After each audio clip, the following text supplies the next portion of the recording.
యేసు నామంలో మీకు శుభములు సమృద్ధిగా కలుగునుగాక. మధురం నీ వాక్యం అనే కార్యక్రమానికి స్వాగతం.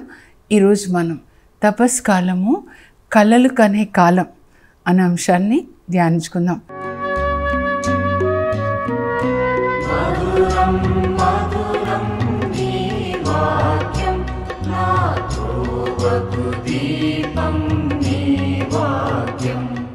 బాగుంది కదా, కలలు కనడం అంటే. నిద్రపోతున్నప్పుడు కలలు కంటూ ఉంటారు కదా. అయితే మరి దేవుని యొక్క కలలు మనం కనాలన్నమాట. ఆది గ్రంథంలో అబ్రహాంతో దేవుడు కలలో ఒప్పందం చేసుకుంటారు. ఆ తర్వాత ఇస్సాక్తో ఒప్పందం చేసుకుంటారు, కానీ అది కలలో కాదు. మళ్ళీ యాకోబుతో కలలోనే ఒప్పందం చేసుకుంటారు అన్నమాట. ఆ తర్వాత యోసేపుతో కలల్లో దేవుడు మాట్లాడతారనమాట. నలుగురు, అబ్రహాము, ఇస్సాకు, యాకోబు, ఆ తర్వాత యోసేపు. ఈ ఒక్క ఇస్సాక్తో ప్రత్యక్షమై మాట్లాడతారు ఫేస్ టు ఫేస్. కానీ వీళ్ళతో మరి కలల ద్వారా దేవుడు ఎలా ఒప్పందం చేసుకుంటారు. మీరు కూడా మరి ప్రార్థన చేసి దేవునితో కనెక్ట్ అయినప్పుడు దేవుడు మనతో కలల్లో మాట్లాడతారండి. ముందుగా మనం మత్తయి సువార్త చూద్దాం. జోజప్ప గారితో ఎలా కళల ద్వారా దేవుడు రాబోయే ప్రమాదాలని గురించి హెచ్చరిస్తారో చూద్దాం. పాత నిబంధనలో యోసేపుతో దేవుడు కళల్లో మాట్లాడతారు. క్రొత్త నిబంధనలో యోసేపుతో కూడా కళల్లో మాట్లాడతారు. మనతో దేవుడు మాట్లాడుతున్నారా, మరి దయ్యం మాట్లాడుతుందా? మన హృదయంలో ఏమి ఉంటే అది, మన ఆత్మలో పరిశుద్ధాత్మ ఉన్నారనుకోండి, అప్పుడు పరిశుద్ధాత్మ మన ఆత్మతో కళల ద్వారా మరి దర్శనాల ద్వారా మాట్లాడతారండి. That's a language of the holy spirit. Holy spirit speaks to our spirit in dreams and also visions. సరేనా? పరిశుద్ధాత్మ మన ఆత్మతో కనెక్ట్ అయినప్పుడు, అప్పుడు మనం నిద్రపోతున్నప్పుడు శరీరం నిద్రపోతుంది, ఆత్మకి నిద్ర ఉండదన్నమాట. సో నిద్రపోతున్నప్పుడు ఎందుకంటే ఇంకా పీస్ఫుల్గా మాట్లాడవచ్చు అనమాట. శరీరం కదలకుండా ఉంటుంది కదా.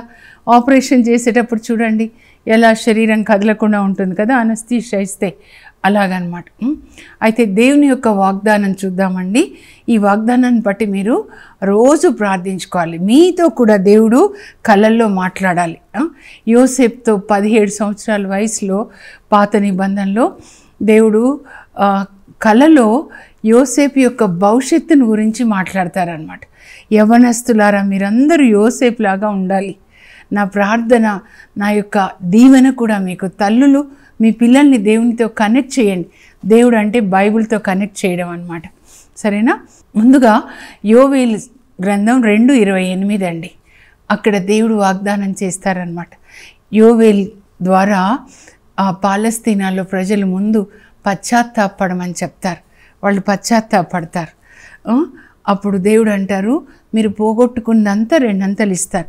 దేవుడే వాళ్ళు మాట వినట్లేదని మిడతల్ని పంపిస్తారండి. అప్పుడు మిడతలు వచ్చి వాళ్ళ పంట అంతా తినేస్తాయి. గోధుమ పంట, యవ పంట, యోవేలు గ్రంథం మీరు చదివితే అంజూర తోటలు అన్నీ తినేస్తాయి, ద్రాక్ష తోటలు. దేవునికి ఇవ్వడానికి కూడా ఏమి లేనంత కరువు అన్నమాట. అప్పుడు దేవుడు చెప్తారు యోవేలు ప్రవక్తతో, ఇప్పుడు వాళ్ళ కడుపు మారుతుంది కదా, నేను వాళ్ళకు ఒక సందేశం ఇస్తాను, నువ్వు చెప్పు. పశ్చాత్తాపడాలని, ఉపవాస ప్రార్థన చేయాలని, పాపాలను ఒప్పుకోవాలని, హృదయంలో మార్పు రావాలని, దేవుని మాటకి లోబడి ఉండాలని. వాళ్ళు యోవేలు చెప్పినట్లుగానే ఉపవాసం చేస్తారండి, పశ్చాత్తాపడతారు, పాపాలను ఒప్పుకుంటారు. అప్పుడు మరలా దేవుని ఆజ్ఞలు పాటిస్తారనమాట. ప్రభువు దేవుణ్ణి నీతి మార్గంలోనికి తన మాట వినేలాగా, ఆజ్ఞలు పాటించేలాగా చేయాలంటే చాలా కష్టపడాల్సి వస్తుందన్నమాట.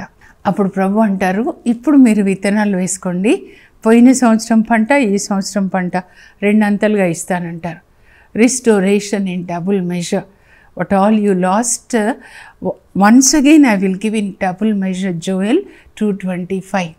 మీరు కూడా పశ్చాత్తాపడి దేవుని యొక్క నీతి మార్గంలో నడిస్తే, దుష్కార్యాలు, దుష్ట ప్రవర్తన అన్నీ విడిచిపెడితే, మీరు ఏది కోల్పోయారో, ఆరోగ్యమా, ఐశ్వర్యమా, సమాధానమా, అన్నీ మీకు ఇస్తారండి. కానీ పశ్చాత్తాపడకుండా దేవుని అలా అడగకూడదు. మన పాపం విడిచిపెట్టాలి. దేవుడు కోరుకునేది అది. ఆ తర్వాత ఏం వాగ్దానం చేస్తారంటే యోవేలు 2:28 దయచేసి మీరు ఇది రాసుకొని యోవేలు 2:28 తర్వాత మొత్తం రాసుకొనండి.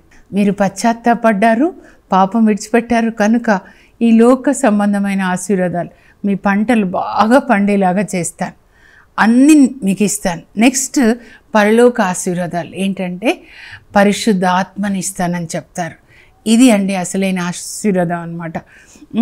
అంత్య దినాల్లో ఈ విధంగా జరుగుతుంది. ఇవన్నీ అంత్య దినాలేనండి. నేను అందరి మీద నా ఆత్మని కుమ్మరిస్తాను. అప్పుడు మీ పుత్రికలు నా సందేశాన్ని చెప్తారు. ఇది రోజు మీరు అడగండి. నా పిల్లల కోసం కూడా నేను అడుగుతాను. నా బిడ్డలు నీ సందేశం చెప్పాలి ప్రభా, వాళ్ళ నాలుక మీద నీ వాక్యం పెట్టు. మీ పుత్రికలు నా సందేశాన్ని చెప్తారు. మీ యువకులు దర్శనాలు గాంచుతారు. ఇప్పుడు నేను చెప్తాను చూడండి, దానియేలు యోసేపు లాగా అన్నమాట. దర్శనాలు గాంచుతారు. మీ ముదుసలు కలలు కట్టారు. ఆ దినం నా సేవకులకు స్త్రీ పురుషులందరి మీద నా ఆత్మని కుమ్మరిస్తారు. అంటే సువార్త బోధించే వాళ్ళు స్త్రీలు ఉన్నారు, పురుషులు ఉన్నారు, అందరికీ పరిశుద్ధాత్మ. ఇప్పుడు నాకు కూడా పరిశుద్ధాత్మనిచ్చారు. 26 సంవత్సరాలు అవుతుంది కనుక ఆ పరిశుద్ధాత్మ దేవుడు నా ద్వారా మాట్లాడుతున్నారు.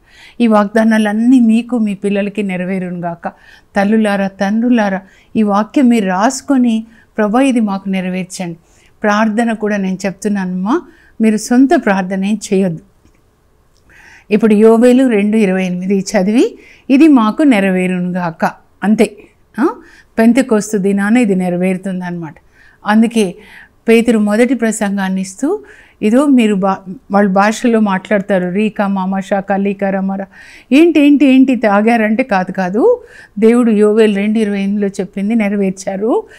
మేము పరిశుద్ధ ఆత్మని పొందుకున్నాము.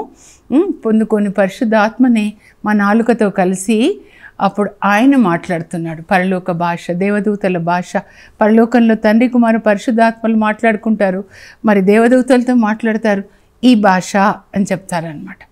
అయితే దేవుడు మరి కళల ద్వారా ఎలా మాట్లాడతారు, నలుగురిని చూద్దాం అనుకున్నాం కదా. తొందరగా ఆది గ్రంథం చదువుకోవాలండి. మీరు ఆది గ్రంథం 12 నుంచి 50 వరకు చదువుకోవాలి. ఎలా దేవుడు వీళ్ళతో మాట్లాడుతున్నారు, ఎలా వాళ్ళు దేవుని యొక్క మాటకి లోబడి దీవెనలు పొందారు. ఒక్క అబ్రహాం దేవునికి విధించడం వల్ల ఇప్పటికీ 4000 సంవత్సరాలు, క్రీస్తు పూర్వం 2000, ఇప్పుడు 4000 సంవత్సరాలు ఇజ్రాయెల్ ప్రజలు దీవెనలు పొందుతున్నారండి. 1000 తరాలు దీవిస్తున్నారు దేవుడు నిర్గమకాండంలో అన్నమాట. ముందుగా ఆది కాండం 12లో దేవుడు అబ్రహాంని పిలుస్తారండి. మీరు మ్యాప్ చూడండి, అబ్రహాము ప్రయాణం చేసిన ప్రదేశాలు మ్యాప్ 1 అని ఉంటుంది బైబిల్ వెనకాల. అబ్రహాంని దేవుడు పిలుస్తారు. హూరు అనే ప్రదేశంలో ఉన్నప్పుడు మెసొపొటేమియాలో అలా తీసుకొని వచ్చి హారాను, అక్కడి నుంచి కానా దేశాన్ని తీసుకొస్తారు. రా అబ్రహాం అనగానే వస్తాడు. ఇమ్మీడియట్ ఒబీడియన్స్ బ్రింగ్స్ బ్లెస్సింగ్స్ అండి. ఇమ్మీడియట్గా పేతురుని దేవుడు యేసుప్రభు చెప్తారు, మీరు నన్ను వెంబడించండి, నేను మిమ్మల్ని మనుషులను పట్టు వాళ్ళుగా చేస్తాను. వెంటనే పేతురు, అంద్రియ, వల్లలు, చేపలు అన్నీ విడిచిపెట్టి యేసుప్రభుని వాళ్ళు వెంబడిస్తారండి. ఇమ్మీడియట్ ఒబీడియన్స్ బ్రింగ్స్ బ్లెస్సింగ్స్ అన్నమాట. అలా అబ్రహాం రాగానే 1250 మైళ్ళు తండ్రి దేవుని అడుగులో అడుగు వేసుకుంటూ వచ్చాడనమాట. నేను పిలవగానే వచ్చావు కదా అబ్రహాము ఈ కానా దేశానికి, కనుక నీ పిల్లలకి, నీ సంతానానికి, నీ సంతతికి ఈ దేశాన్ని వాగ్దాన భూమిగా ఇస్తాను. ఆది కాండం 12:7లో క్రీస్తు పూర్వం 2000 నాడు, అంటే ఇప్పటికీ 4000 నాడు దేవుడు అబ్రహాంకి వాగ్దానం చేసిన భూమి అండి అది. ఇజ్రాయెల్ దేశము దేవుని భూమి అబ్రహాంకి వాగ్దానం చేశారు కనుక అది వాళ్ళ భూమే. ఆ తర్వాత 15వ అధ్యాయానికి వచ్చినట్లయితే అక్కడ దేవుడు ఇది జరిగిన తర్వాత అని ఉంటుందన్నమాట. అంటే అబ్రహాము ఆ రాజులను ఓడించి వచ్చిన సొమ్ములో 10వ వంతు మెల్కీసెదెకు అతనికి రొట్టె ద్రాక్షరసాన్ని ఇస్తే 10వ వంతు ఆయనకి ఇస్తాడనమాట. తన గెలిచిన సొమ్ములో అనమాట 10వ వంతు ఇచ్చినప్పుడు తర్వాత దేవుడు అబ్రహాంనకు, మన బైబిల్లో ఒక మాట మిస్ అయిందండి. After this God appeared to Abraham in vision. English బైబిల్లో నేను రెఫర్ చేసి చూశాను, ఇంకొక ట్రాన్స్లేషన్ కూడా చూశానండి. ఏది చెప్పడానికైనా మినిమం ఈ 3 బైబిల్స్ చూస్తా.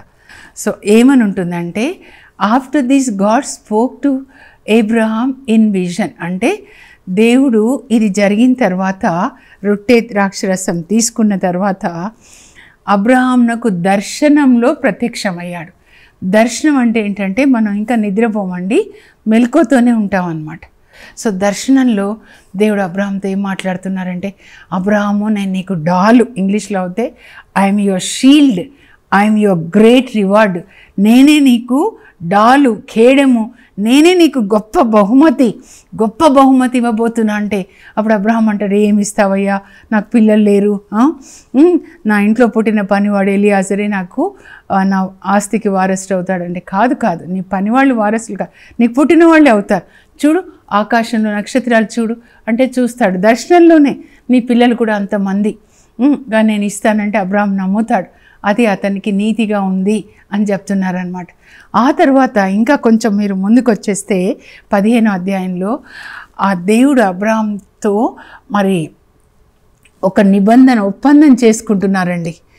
ఆ ఒప్పందంలో అబ్రహాంకి దేవుడు చెప్తారనమాట, ఇదిగో 3 ఏళ్ల పెయ్యని, 3 ఏళ్ల ఆడు మేక, 3 ఏళ్ల పొట్టేలు తీసుకొని రా, వాటిని నడిమికి కోసి ఇలా వేసేసి ఇటొక ముక్క, తర్వాత ఒక గువ్వ, ఒక పావురం తీసుకో, ఇది కొయ్యొద్దు, అలా ఉండని అని చెప్తే, ఇదంతా ఎట్లా జరుగుతుంది అని అంటే కలలోనే జరుగుతుందండి.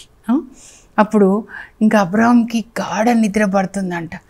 ఆ నిద్రలో దేవుడు ఆయనతో మాట్లాడుతున్నారు. చూడండి అబ్రహాము, నేను ఈ దేశాన్ని నీ పిల్లలకి ఇస్తాను, అయితే నీ సంతతి 400 సంవత్సరాలు కాని దేశంలో బానిసలుగా ఉంటారు, ఆ తర్వాత నేను వాళ్ళని తీసుకొని వస్తాను, నీ సంతతికి ఎంత నేల ఇస్తాను తెలుసా, యూఫ్రటీస్ నది మొదలుకొని నైలు నది వరకు ఉన్నదంతా నేను నీకు ఇస్తాను. ఇప్పుడు అబ్రహాంకి వాగ్దానం చేశాడు.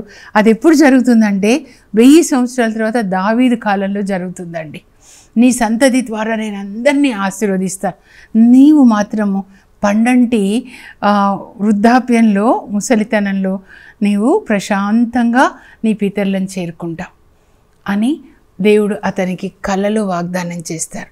అయితే ఆ కళలోనే ఆయన ఏం చూస్తున్నాడంటే, ఈ రెండు నడుమికి కోసినట్టుగా చూస్తున్నాడు కదా, ఆ రక్తం ఇలా వస్తుంది కదా, అందులో నుంచి ఆ రక్తం మీద మరి అగ్ని, ఆ నిప్పు మంటలు అన్నమాట, పొగ అలా నడుస్తూ వెళ్తూ ఉన్నాయి. అంటే ఏంటంటే దేవుడు అన్నమాట, అగ్ని దేవుడు, ఆయన వాటి మీద నడుస్తున్నాడంటే రక్తం ద్వారా నిబంధన జరుగుతుంది కళ్ళలో అన్నమాట. ఆ తర్వాత మనము ఇస్సాక్ దగ్గరికి వస్తే అది కళ కాదండి, మాట్లాడతాడనమాట. ఆదికాండం 26 మీరు తప్పకుండా చదవాల్సినవి. ఇప్పుడు చెప్పాను ఆదికాండం 12-15కి వచ్చి తర్వాత 26 అనమాట. 26 వచ్చేసరికి ఇస్సాకు మరి తన భార్య రెబెకా ఉంటారు.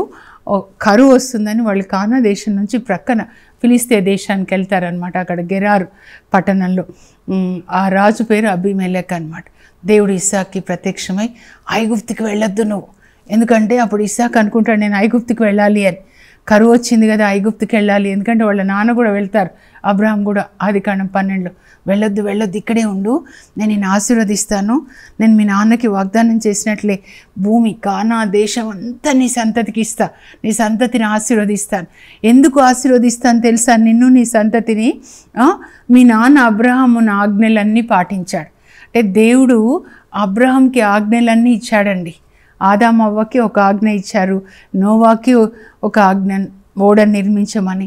అలాగే అబ్రహాంకి ఈ 10 ఆజ్ఞలన్నీ కూడా ఇచ్చుంటాడనమాట. అప్పుడు అవన్నీ పాటించాడంట. మీ నాన్న నా ఆజ్ఞలు పాటించాడు, నా నియమాలు పాటించాడు, నా కట్టడలు పాటించాడు, కనుక నిన్ను ఆశీర్వదిస్తారు. మీరు చదవండి. నిజంగా తల్లిదండ్రులు మీరు దేవుని ఆజ్ఞలు పాటిస్తే మీ పిల్లలకి 1000 తరాలు దీవెనలండి. అబ్రహామే దానికి ఉదాహరణ. అక్కడ ఏమని ఉంటుందంటే 26లో మీరు చదివితే 4వ వచనం మీరు చదివితే 3 నుంచి చదవండి 6 వరకు. ఇస్సాకు దేవుడు చెప్పినట్లుగా చేసెను. ఆదికాండం 12:4లో కూడా అబ్రహాము దేవుడు చెప్పినట్లుగా చేసెను. ఈ 3 తరాల వాళ్ళ లక్షణాలంటే దేవుడు ఏది చెప్తే అది చేస్తారండి. అందువల్లనే దేవుడు అంటారు నేను అబ్రహాం ఇస్సాకు యాకోబుల దేవుడు అని అంటారు. తర్వాత ఇప్పుడు మనం యాకోబు దగ్గరికి వద్దామండి. నాకు చాలా ఇష్టమైంది అనమాట, ఎక్కువసార్లు చదువుకుంటా నేను. మీరు ఆ టైటిల్ ప్రక్కన కూడా చూడండి. ఆదికాండం 28. యాకోబు వాళ్ళ అన్నయ్యకి భయపడి పారిపోతూ ఒక చోట పడుకుంటాడనమాట.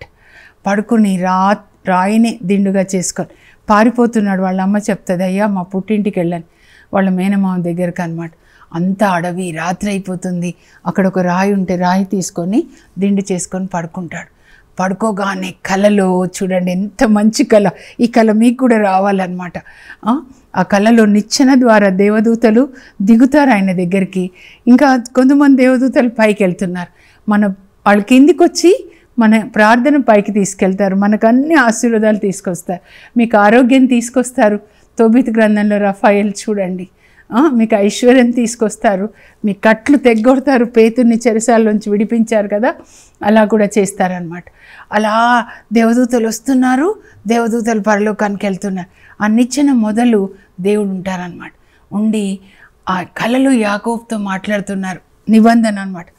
నేను సర్వశక్తిమంతుడను, మీ తాత తండ్రులకు అబ్రహాం ఇస్సాకు దేవుడని నేనే. ఇప్పుడు నువ్వు పడుకున్నావు కదా యాకోబు, ఈ దేశాన్ని నేను నీ సంతతికి ఇస్తాను. నీ సంతతి వారందరూ ఆశీర్వదించబడతారు. నేను నీ సంతతిని విస్తరింపజేస్తాను. నేను నిన్ను ఆశీర్వదించే వరకు ఏమేమి ఇస్తానని చెప్పాను అవన్నీ నిన్ను ఆశీర్వదించే వరకు, నీకు ఇచ్చే వరకు నిన్ను వదలను. నీతోనే వస్తా. నువ్వు ఎక్కడికి వెళ్ళినా నీతో వచ్చి నేను కాపాడుతా, నేను ఆశీర్వదిస్తా, మళ్ళా నేను ఇక్కడికి క్షేమంగా తీసుకొని వస్తాను. దేవుడు మీకు అర్థమవుతుందా? మనల్ని పట్టుకుంటాడండి, పట్టుకొని ఆశీర్వదిస్తాడు. అది ఆయన లక్షణం అన్నమాట. దేవుని లక్షణం ఏంటంటే, అబ్రహాం దొరికాడా, పట్టుకొని ఆశీర్వదించాడు. ఇస్సాకు, యాకోబు, మరి దావీదు గొర్రెలు కాచుకుని ఆయన, ఎస్తేర్ అనాథ పిల్ల, ఆయన కన్నులు మీ మీద కూడా పడును గాక. మిమ్మల్ని ఆశీర్వదించే వరకు కూడా ఆయన మిమ్మల్ని విడిచిపెట్టకుండా ఉండును గాక. అప్పుడు యాకోబు నిద్ర నుంచి లేస్తాడు. అమ్మో, ఇంతమంది దేవదూతలు, ఎంత వెలుగు, ఇది ఎంత పరిశుద్ధమైనది. మన బైబిల్లో భయంకరమైనది అని ఉంది, కానీ అలా భయంకరమైనది అని ఉన్న చోట పరిశుద్ధమైనది. ఇక్కడ దేవుడు ఉండుట నిజం. ఇది స్వర్గద్వారం. స్వర్గం నుంచి దేవదూతలు వస్తున్నారు, వెళ్తున్నారు. మరి దేవుడు ఇక్కడ నిలబడి, తన ప్రక్కన నిలబడి తనతో కలలో మాట్లాడారు. మీ ప్రక్కనే ఉన్నారు ఆయన, మీతో మాట్లాడతారు. మీరు ఇది చదివి నాకు జరుగును గాక. ఆదికాండం 28, 10 నుంచి 22 వరకు అన్నమాట. అప్పుడు ఆయన పడుకున్న రాయి తీసి దాని మీద తైలం పోసి అభిషేకించి, ఇది పవిత్ర స్తంభం, పవిత్ర స్థలం, నేను దీన్ని బెతేల్ అని పిలుస్తాను. బెతేల్ అనగా హౌస్ ఆఫ్ గాడ్ అనమాట. అంటే దేవుని యొక్క ఆలయం. ఎల్ అంటే దేవుడు, బెత్ అంటే హౌస్ అండి. ఆ స్థలానికి పేరు పెడతాడనమాట. దేవుడు చెప్పినట్లుగానే యాకోబుని దీవిస్తాడండి. మామ దగ్గర కూడా మళ్ళా తిరిగి వస్తాడు. తర్వాత చాలా దీవిస్తాడు.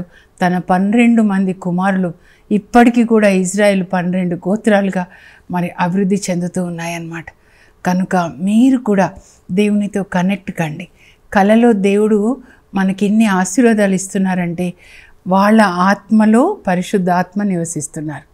కొంతమంది చూడండి, నాకు పాములు కనబడుతున్నాయంటే హృదయంలో సైతాను శక్తులు ఉన్నట్లయితే పాములు, తేళ్ళు కొండ మించి పడ్డట్లు, నీళ్ళల్లో మధ్యలో పడినట్లు 97కి ముందు నాకు అలాంటి కళలు వచ్చాయన్నమాట. కనుక మీరు ఎలా ఉండాలంటే, నూతన నిబంధనలో యోసేపు, ఇప్పుడు పాత నిబంధనలో యోసేపు కూడా, అబ్రహాము, ఇస్సాకు, యాకోబు 12 మందిలో 11 అబ్బాయి ఒక్కడే యోసేపు దేవునితో కనెక్ట్ అవుతాడండి.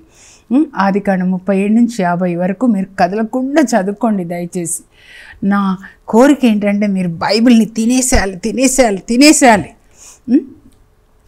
ఆ యాకోబు 12 మంది కొడుకుల్లో 11 అబ్బాయికి 17 సంవత్సరాలు వచ్చినప్పుడు దేవుడు ఆ అబ్బాయితో మాట్లాడడం ప్రారంభిస్తారు. పరిశుద్ధ ఆత్మ ఆయనలో ఉంటారనమాట. అప్పుడు ఏంటంటే ఆ కళల్లో వీళ్ళందరూ 12 మంది పంట కోసి కట్టలు కడుతుంటే యోసేపు పన్న నిలబడుతుంది, మిగతా వాళ్ళవి వంగి దండం పెడతాయన్నమాట. అదే చెప్తాడు. అన్నయ్యలకి కోపం వచ్చేస్తుంది అనమాట. మరుసటి రోజు కాఫీ తాగేటప్పుడు చెప్తే, అంటే ఏంట్రా నువ్వు రాజు అయితే మేము సేవకులా అని ముందే కోపం. ఎందుకంటే వాళ్ళ నాన్న ఈ అబ్బాయికి ఒక్కడికే మంచిగా చొక్కా కుట్టిస్తాడు, అందువల్ల పగబట్టినారంట. తల్లిదండ్రులు అందరినీ సమానంగా చూసుకోవాలి. తర్వాత ఇంకో కళ వస్తుంది అనమాట. అదేంటంటే ఆకాశంలో సూర్యుడు, చంద్రుడు, 12 నక్షత్రాలు, యోసేపు నక్షత్రానికి ఇవన్నీ వంగి నమస్కారం చేస్తున్నాయి. మళ్ళా చెప్తాడు, నాకు ఇంకొక కళ వచ్చింది అన్నాను. అప్పుడు వాళ్ళ నాన్న కూడా ఉంటారు. చెప్తే వాళ్ళ నాన్న అనుకుంటారు, అదేంటి సూర్యుడు చంద్రుడు అంటే తల్లిదండ్రులు అనమాట. అన్నయ్యలు అందరూ ఈయనకి వంగి నమస్కారం చేస్తారు. వాళ్ళు పగబడతారు. కానీ యాకోబుకి తెలుసు దేవుడు వాళ్ళ తాతయ్యతో మరి తనతో కళల్లో మాట్లాడారు, ఇప్పుడు యోసేపుతో మాట్లాడుతున్నారని మనసులో హృదయంలో దాచుకుంటాడనమాట. ఇంకా ఈయన పేరేంటంటే కళలు కనేవాడు. ఆ కళలు నెరవేరుద్దని వాళ్ళు ఏం చేస్తారు చూడండి, ఇష్మాయిలకు అమ్మేస్తారు. ఐగుప్తులో పోతిఫర్ వాళ్ళ ఇంట్లో 11 సంవత్సరాలు బానిసగా ఉంటాడు. భార్య శోధిస్తుంది, శోధనకి లొంగడు. జైల్లో 2 సంవత్సరాలు ఉంటాడు. కానీ 30 సంవత్సరాల వయసు వచ్చినప్పుడు దేవుడు ఆయనకి కలలో మాట్లాడినట్లుగా గవర్నర్ని చేస్తాడు. 80 years గవర్నర్గా ఐగుప్తు దేశంలో ఆయన పరిపాలిస్తాడు. అందరికీ కరువు కాలంలో ధాన్యాన్ని పంచిపెడతాడు. మన హృదయంలో కూడా ధాన్యం అనే వాక్యం దాచుకొని అందరికీ పంచిపెట్టాలి. యోసేపు ఫలించిన కొమ్మగా ఉంటాడనమాట. మీరు యవ్వనస్తులకి చెప్తున్నాను, దేవునితో కనెక్ట్ చేసుకోండి. దేవుడు మీకు నిర్ణయించిన బంగారు భవిష్యత్తులోనికి మీరు రండి నా బిడ్డలారా. నేను చెప్తున్నాను ఒక తల్లిలాగా అనమాట. ఇర్మియా 29:11 నా బిడ్డ, నేను నీకు బంగారు భవిష్యత్తు నిర్ణయించాను. నేను నీ అభివృద్ధినే కానీ వినాశనంను కోరను. దేవుడు మనకి బంగారు భవిష్యత్తు నిర్ణయిస్తాడు. కానీ సైతాను దొంగిలించుటకు, హత్య చేయడానికి, నాశనం చేయడానికి వస్తాడు. సైతాన్తో కనెక్ట్ కాకండి. సినిమాలు, సెల్ ఫోన్లో పాపం చూసి ఇంకేమేమి చూస్తారో ఏంటో చూసి నిద్రపోకండి. సైతాన్తో కనెక్ట్ కాకండి. నూతన నిబంధనలో జోజప్ప గారు, యోసేపు, మరి మరియ తల్లికి యేసు ప్రభు జన్మించిన తర్వాత జ్ఞానులు వస్తారు. మత్తయి సువార్త 2లో వచ్చి హెరోదు రాజుని అడుగుతారు. వాళ్ళు చూడండి రాంగ్ పర్సన్ దగ్గరికి వెళ్ళారనమాట. కొన్నిసార్లు మనకు ఎంతో జ్ఞానం ఉందనుకుంటాం, రాంగ్ పర్సన్స్ దగ్గరికి వెళ్తాం. యూదుల రాజుగా జన్మించిన శిశువు ఎక్కడా, ఆయన నక్షత్రంను తూర్పు దిక్కున చూచి ఆయన ఆరాధింపవచ్చితిమి. ఎక్కడి నుంచి? పారసిక దేశం నుంచి 1100 మైళ్ళు దూరం ప్రయాణం చేసే యెరూషలేంకి వస్తారు. ఎస్తేరు వాళ్ళ ఊరు అనమాట, ఇప్పుడు ఇరాన్. అప్పుడు హెరోదు డిస్టర్బ్ అయిపోతాడు. ఇంకా అప్పుడు హెరోదు ఏం చేయాలి, జ్ఞానులు వస్తా అన్నారు కదా, మళ్ళీ రాలేదు కనుక 2 సంవత్సరాల కంటే కింద వయసులో ఉన్న పసిబిడ్డలందరినీ చంపితే యేసు ప్రభు కూడా మెస్సయ్య కూడా చనిపోతాడు అని ఆజ్ఞ జారీ చేయాలని ప్లాన్ చేసుకుంటున్నాడు.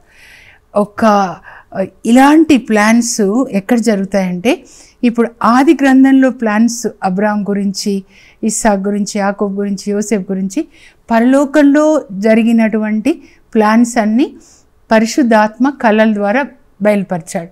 ఇప్పుడు హెరోదు ప్లాన్ చేస్తున్నాడు యేసు ప్రభుని చంపాలని. అది ఎవరు ప్లాన్ చేస్తారంటే ఆకాశ మండలంలో సైతాను, దురాత్మలు అన్నమాట. వాటికి ఎప్పుడు తెలిసింది యూదుల రాజు మెస్సయ్య జన్మించాడని ఈ జ్ఞానులు వచ్చి చెప్పినప్పుడు తెలుస్తుంది అన్నమాట. వెంటనే అవి ప్లాన్ చేస్తాయి, మెస్సయ్యని చంపాలి. ఎలా చంపాలి? హెరోదు రాజు ద్వారా అయితే సాధ్యమవుతుంది. అందుకే రాజుల ద్వారా అనమాట. నెబుకద్నెజర్ మీరు చూడండి, చంపాలంటే అధికారుల ద్వారా అనమాట, ఫరో రాజు ద్వారా. ఇప్పుడు హెరోదు ద్వారా పసిబిడ్డల్ని చంపండి. ఆకాశ మండలంలో సైతాను చేసిన ప్లాన్ని పరిశుద్ధాత్మదేవుడు కలలో మరి యోసేపుకి బయలుపరుస్తారండి. ఇది మీరు గ్రహించాలి. మీకు ఏదైనా చెడు జరిగిందంటే ముందు ఆకాశ మండలంలో ప్లాన్ జరుగుతుంది. ఇలా నాశనం చేయాలి, ఏ వ్యక్తుల ద్వారా నాశనం చేయాలి. అప్పుడు మీరు పరిశుద్ధాత్మతో కనెక్ట్ అయి ఉంటే మీ గురించి సైతాన్ చేసిన ప్లాన్స్ ముందే చెప్తాడనమాట. జోజప్ప గారికి చెప్తారు, ఇదిగో బాబుని చంపాలని హెరోదు వెతుకుతూ ఉన్నాడు కనుక తల్లిని బిడ్డని తీసుకొని ఐగుప్తుకి వెళ్ళి నేను చెప్పే వరకు అక్కడే ఉండాలి. మత్తయి 2:13. అలాగే తల్లిని బిడ్డని తీసుకొని ఐగుప్తుకి వెళ్తాడు. అక్కడి నుంచి ఎంత అంటే దాదాపు 300 మైళ్ళు అనమాట. తర్వాత హెరోదు చనిపోయిన తర్వాత అదో బాబుని చంపాలనుకున్న ఆయన చనిపోయాడు కనుక మళ్ళీ మీరు తిరిగి రండి అంటే అప్పుడు దూత చెప్పినట్లుగా యోసేపు మరియ తల్లిని బాబుని తీసుకొని నజరేతుకి వచ్చి నజరేతులో నివాసం ఉంటారనమాట.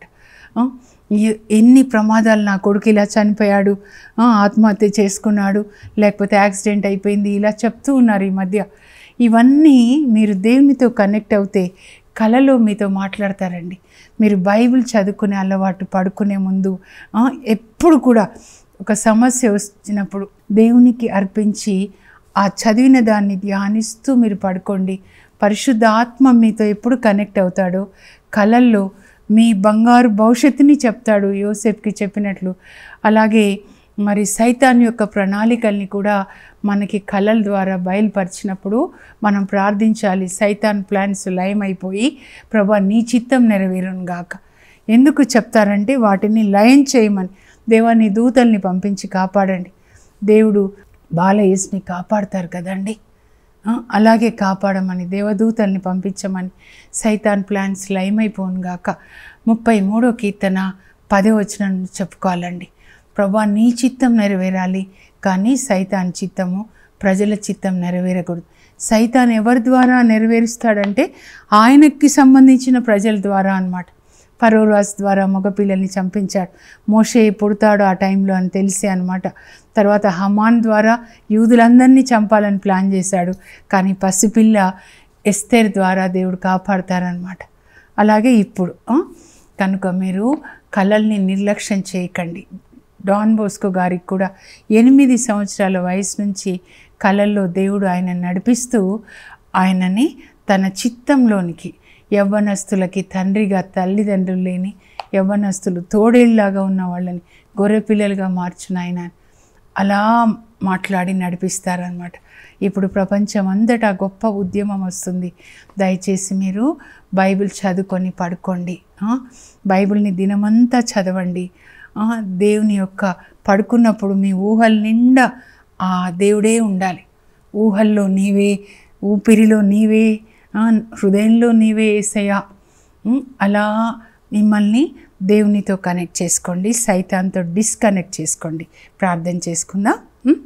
పరలోకపు మా తండ్రి, మీ పరిశుద్ధ నామమునకు స్తోత్రం కలుగును గాక. మీరు అబ్రహాంతో నిద్రలో ఆయన నిద్రపోతున్నప్పుడు నిబంధన చేసుకొని చెప్తారు, ఈ దేశమంతా కూడా నేను నీ సంతతికి ఇస్తాను, యూఫ్రటీస్ నది నుండి నైలు నది వరకు. ప్రభా మీరు చేసిన వాగ్దానాన్ని దావీదు కాలంలో నెరవేర్చి ఇప్పటి వరకు కూడా దాన్ని నెరవేరుస్తూ ఉన్నారు ప్రభా. అలాగే ఇస్సాకుతో చెప్పారు, నువ్వు ఇక్కడే ఉండు, నీ సంతతిని నేను విస్తరిల్ల చేస్తాను, మీ నాన్న నా మాట విన్నాడు కనుక నిన్ను ఆశీర్వదిస్తాను. ప్రభా ఈ మాటలు తల్లిదండ్రుల హృదయంలోనికి పోనివ్వండి అయ్యా. మీ మాట వింటే తల్లిదండ్రులు పిల్లలకి ఆశీర్వాదం. ఆ తర్వాత యాకోబు నిద్రిస్తున్నప్పుడు భయంతో అన్న చంపుతాడని పారిపోతున్నప్పుడు నువ్వు భయపడొద్దు, నేను నిన్ను ఆశీర్వదిస్తాను, ఈ దేశాన్ని నేను నీకు ఇస్తా, నీ సంతతికి ఇస్తా, నీ సంతతి ద్వారా భూమండలంలో అందరూ దీవెనలు పొందుతారని. ప్రభా మాతో కూడా అలా కళల్లో మాట్లాడండి. యోసేపుతో మాట్లాడారు. యోసేపు బంగారు భవిష్యత్తుని గురించి 17 సంవత్సరాల వయసులో మీరు బయలుపరిచి 30 సంవత్సరాలకి నెరవేర్చారు. మా యవ్వనస్తులు ప్రభా మీతో కనెక్ట్ అయ్యేటట్లుగా మీరు వాళ్ళకి బంగారు భవిష్యత్తు ఇవ్వండి. దుష్ట శక్తుల నుంచి మా పిల్లల్ని కాపాడండి ప్రభా. జోజప్ప గారితో రాబోయే ప్రమాదాలని గురించి చెప్పారు. సైతాను ఏ ప్లాన్ చేశాడో అది హెరోదు రాజు ద్వారా సైతాను అమలుపరచాలనుకున్నప్పుడు మీరు బయలుపరిచి నాయన బాలయేసుని కాపాడారు. అలా రాబోయే ప్రమాదాలని గురించి కూడా మాకు బయలుపరిచినప్పుడు అది జరగకుండా మేము ఎలా ప్రార్థించాలి, మీ రక్త కోటలో మమ్మల్ని దాచుకోండి. మా ఇంట్లో బయట అంతా దేవదూతలు నుంచండి ప్రభా. మా నోట్లో వాక్యం, మనసులో వాక్యం, హృదయంలో వాక్యం ప్రభా. మేము మీ నీతి వాక్యం ప్రకారం జీవించేటట్లు నీతిమంతుల ఇండ్లని నేను ఆశీర్వదిస్తా అన్నారు సామెతలు 3:33లో. అలా ఉండేటట్లు అబ్రహాం, ఇస్సాకు, యాకోబు, యోసేపులాగా మేము జీవించేటట్లుగా, తిరుకుటుంబంలాగా, మరియ తల్లి జోజప్ప గారిలాగా మీ చిత్తం చేసేటట్లు మాకు కృప దయచేయండి. యేసు నామంలో అడుగుచున్నాం తండ్రి, ఆమెన్. అబ్రహాం, ఇస్సాకు, యాకోబుల దేవుడు మీతో కూడా కలల్లో, దర్శనాల్లో మాట్లాడి మిమ్మల్ని నీతి మార్గంలో నడిపించును గాక. God bless you. Have a blessed day.